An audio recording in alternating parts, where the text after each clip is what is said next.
Hello, everybody, and welcome back to the Alopecia Angel podcast. I am your host, Johanna Dahlman. Today, we're going to be talking about GLP1s and, yes, how they create havoc on your health, but then also how they also create hair loss and many other things. And as I see more and more medications come to the foreground, creating such fanfare, where so many people have just adopted it immediately without really thinking about the repercussions, without really thinking about the side effects, without really thinking about next steps and what happens and what does that look like for the future. We're seeing an uptick because of this massive adoption to GLP-1s and their side effects. And so this is what I wanted to talk about today, because thousands of lawsuits claim that GLP-1 weight loss drugs cause severe injuries, including but not limited to hair loss, digestive shutdown, organ damage, vision loss, and neurological complications tied to nutrient depletion.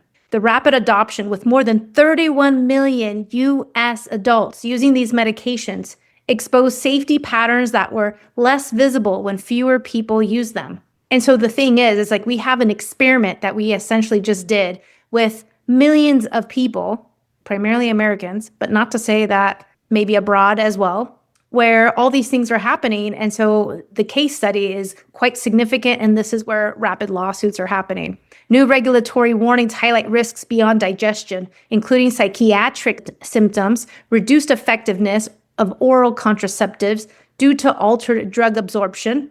But then on top of it, we've also mentioned massive hair loss. It was at one point, I read an article where it was a third of people on GLP-1s were experiencing hair loss. And then I saw another one saying 70% of people having hair loss due to GLP-1s. So again, when we are taking medications, this is the low-hanging fruit. This is where I want you to start looking and scrutinizing your medications, because medications are a cause of hair loss, whether you know it or not. I have a free PDF on my website where you can see exactly all the medications and how their side effects are actually correlated directly towards hair loss. So you can find this. There's all different types of medications there, including GLP-1s. The underlying mechanism behind both weight loss and harm centers on appetite suppression and slow digestion, which disrupt nutrient intake, metabolic signaling, and cellular energy. Sustainable fat loss depends on restoring natural appetite regulation through gut repair, removal of metabolic stressors, and adequate protein and carb intake, rather than suppressing hunger signals altogether. With more than 4,400 patients have filed lawsuits that claim serious harm from popular GLP-1 weight loss drugs, according to a report in USA Today. That figure represents only a small number of the estimated 12% of Americans, adults, more than 31 million people, who use these medications on a regular, weekly, monthly basis. The thing is that GLP, short for glucagon-like peptide 1, is a hormone your gut naturally releases after eating to signal fullness and regulate blood sugar. These drugs flood your system with the synthetic version of that signal, keeping it turned on far longer than your body would want it on. They slow digestion, they reduce appetite, and alter blood sugar signaling. Mechanisms that explain both why the drugs suppress hunger so effectively and why the injuries showing up in court filings tend to cluster around the same biological symptoms. And that's just it. If there's anything I've learned through my own alopecia hair loss situation, is that everything should be tailored to each person. It shouldn't be a free-for-all. And this is where more harm comes, and the actual goal of, let's say, losing weight or getting your hair back comes at a huge cost. Look at the JAK inhibitors. Look at all the medications out there for hair loss. They also cost a lot, not just in terms of financially, but they also have a lot of harmful side effects that could also be causing fertility, erectile dysfunction, organ failure, and so much more. I also have another PDF of alopecia meds and what that looks like for their ramifications and their side effects. And that's also for free on the homepage at alopeciaangel.com. The thing is, there's a lot of conflicting research, and whether it's for GLP-1s or even for alopecia, the conflicting research on some of these signals leaves people in difficult position when trying to weigh the evidence for themselves. The legal findings, clinical reports, and regulatory warnings all point in the same direction. The conversation around these drugs needs to move past weight loss alone.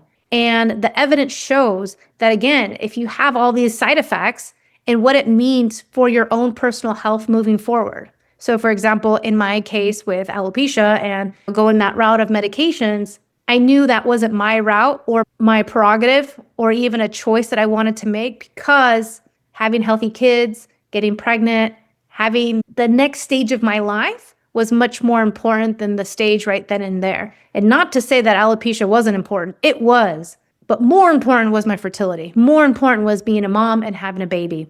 And that to me is priceless. And so after that, though, not only did I have my baby, but I also had my hair. And so the thing is, we can do things naturally. We can do things so naturally. And I've heard so many people talk about their experience on GLP-1s and how life-changing it is and how they've just lost and shed hundreds of pounds in a couple months, 6 months or so or less. And in one way, that's very great, because this way we don't have an obesity epidemic. But at the same time, why are we there in the first place? We're still not getting to the root cause of why we even have an obesity epidemic to begin with. And so this is part of the chicken and the egg conversation. What came first? And so in my point of view, there's a lot of things that came first, which exposes people to autoimmune diseases, which increases and have increased the exposure to autoimmune diseases in children, in adults, and in people worldwide. There's an uptick in cancers, there's an uptick in heart disease, there's an uptick in chronic disease, and it's not for nothing. But the same thing happens with healing these and trying to find a way out. The easy, quick fix is to get on medication, but it always comes at a cost. I would never want anyone to, for example, as this article reveals, have organ failure or damage or lose their eyesight just for the want and desire of losing weight. That's not the route that we need to really be focusing on. And I think most of you can really understand this. And many times we think, okay, this is just going to kickstart things for me. And so I think even in listening to a conversation that Oprah had here recently, she was talking about how she was on Ozempic and she was on another GLP-1. She lost a lot of weight. And then she's, okay, now I'm going to get off it and let's see what happens. But the thing is that what had happened was she started gaining the weight back. 3 pounds, 5 pounds, 15, 20. She talks about this in an interview. And so then what happened? So she gained 20 pounds. She's like, oh, I got to do something. And she did. And yet she was dieting and exercising, and she was trying to eat healthier foods and trying to do things.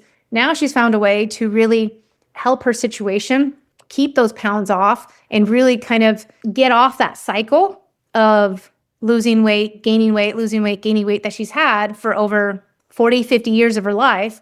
And now she's able to just maintain with going the natural route. And so I understand that too. I understand when people want to look at medications. I understand when people want to do things a different way. And I respect that. And I acknowledge that as an option. It is an option, and you can choose not to have that as an option, or you can choose to have it as an option. There's no judgment or shame from my side. What this is really about is really trying to educate, really trying to forewarn. And I think that's the biggest takeaway here, is to forewarn what you're getting into before you actually do it. And I say this because no one has warned you, if you're already on medications of any sort, what those side effects could be. And potentially you're on a medication right now that's causing hair loss, or that's causing other side effects. And so that's the thing. Our doctors don't have more than 7 minutes to go over a prescription. And this is why it's up to us to advocate for ourselves, to do our due diligence, and to really seek out other options instead of just a quick fix. And understand that these quick fixes don't fix anything. They just maybe help a situation to a certain point, but then after that, it muddies the water and things can get worse. So I know that this is not going to be the end all be all. I know there's going to be more backlash with these medications, and this is just the tip of the iceberg. Apparently, a couple stories have already illustrated life-altering consequences.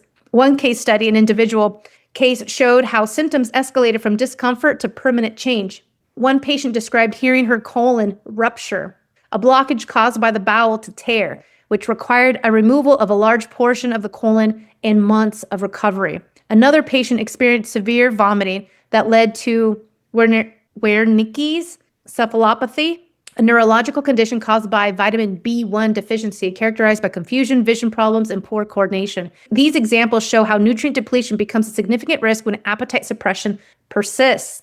Vision injury adds a different category of risk. At least 110 plaintiffs alleged sudden blindness or severe vision change after GLP-1 drugs. One patient developed non-arteritic ischemic optic neuropathy, often called eye stroke, meaning reduced blood flow damages to the optic nerve and leads to permanent vision loss. Research found an increased risk of this condition among people prescribed GLP-1s compared with those using other types of medications.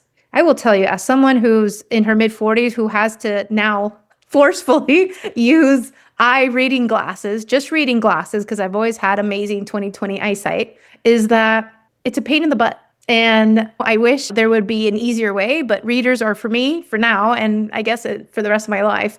But at the same time, I could never imagine having to deal with blindness or eye strokes or any of these things. And so again, let's put on the balance. What if you're part of that percentage of people who will, in fact, go through a disheartening situation because of side effects of medications? Something to think about. Mechanism centers on slow digestion and nutrient disruption. Legal debate centers on warnings and informed choice. And I think that's the biggest thing. GLP-1 warnings expand beyond physical side effects. The research signals measurable increase in suicidal behavior. A 2024 study found that 106% increase in suicidal behavior associated with GLP-1 medicines. 106% increase. Not to say that some JAK inhibitors cause suicide or some alopecia meds cause suicide, because they do. Just go take a look at that PDF. Contraception effectiveness emerges as another safety issue because apparently researchers highlighted concerns that GLP-1 medicines alter how oral contraceptive hormones absorb in the body, which affects whether hormone levels reach the threshold required to prevent pregnancy. Brain-related effects connect to appetite and signaling changes.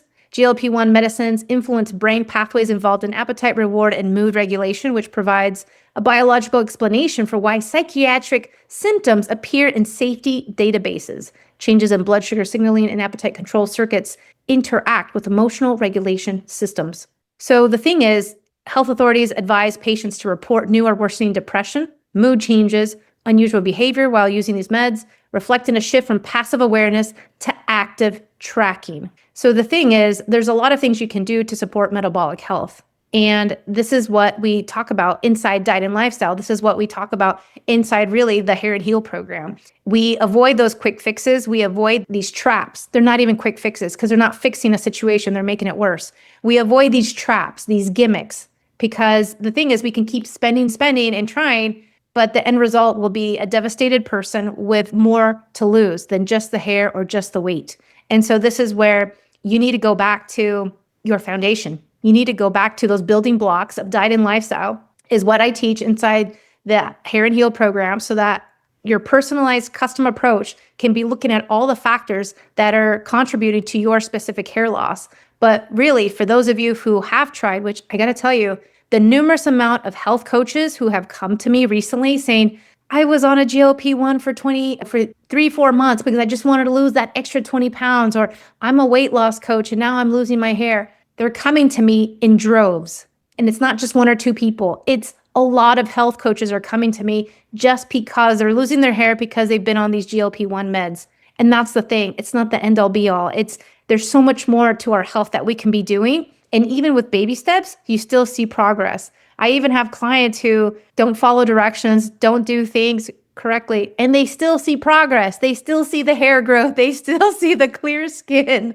It's a no-fail route towards getting your hair and your health back. It really is. Even baby steps can get you there. They really can.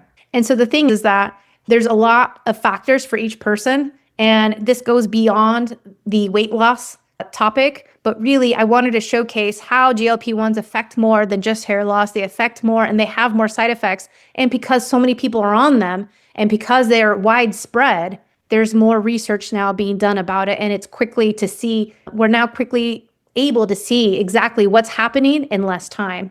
So be on the lookout. If you are taking GLP-1s, I would highly recommend that you rethink this approach, consult with your doctor, see what you could be doing alternatively, naturally, holistically, to lose the weight that you'd like. In regards to your hair loss, if you are having hair loss, and you're on a GLP-1, let's talk, grab a consultation, visit my website, alopeciaangel.com. I have a free training. I also have those free PDFs that I wanted to touch base quickly on in regards to the medications that cause hair loss, and then also the alopecia meds and their side effects, because having awareness, having an understanding of what's going on is the first thing we need to be doing in order to safeguard our health and our lives from now and for the future. I look forward to speaking to you next time. Take care.